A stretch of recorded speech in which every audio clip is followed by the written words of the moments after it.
ഛർദിയെ തുടർന്ന് ഗുരുതരാവസ്ഥയിലായ ഫ്രാൻസിസ് പാപ്പയുടെ ആരോഗ്യനില മെച്ചപ്പെട്ടെന്ന് സൂചിപ്പിക്കുന്ന വാർത്താക്കുറിപ്പ് പുറത്തുവിട്ട് വത്തിക്കാൻ മാധ്യമ വിഭാഗം.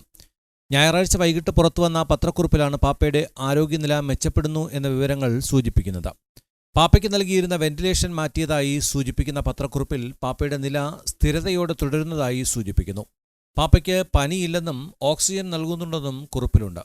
ആരോഗ്യസ്ഥിതിയിൽ പുരോഗതിയുണ്ടെങ്കിലും ആരോഗ്യത്തിന്റെ സങ്കീർണാവസ്ഥ മാറിയിട്ടില്ല. ആശുപത്രി സ്റ്റാഫിനൊപ്പം ചാപ്പലിൽ ദിവ്യബലിയിൽ പങ്കെടുത്ത പാപ്പ വിശുദ്ധ കുർബാന സ്വീകരിക്കുകയും തുടർന്ന് പ്രാർത്ഥനയും വിശ്രമവുമായി സമയം മാറ്റിവെക്കുകയും ചെയ്തുവെന്ന് പത്രക്കുറിപ്പിൽ സൂചിപ്പിക്കുന്നു. ഇന്ന് 17ാം ദിനമാണ് പാപ്പയെ ആശുപത്രിയിൽ പ്രവേശിപ്പിച്ചിട്ട്. കൂടാതെ തുടർച്ചയായി 3ാമത്തെ ആഴ്ചയാണ് പാപ്പ ആഞ്ചലൂസ് പ്രാർത്ഥന ഒഴിവാക്കുന്നത്. ശ്വാസതടസ്സത്തെ തുടർന്ന് ഫെബ്രുവരി 14 വെള്ളിയാഴ്ചയാണ് ഫ്രാൻസിസ് പാപ്പയെ ആശുപത്രിയിൽ പ്രവേശിപ്പിച്ചത്. Vatican desk, Vox news.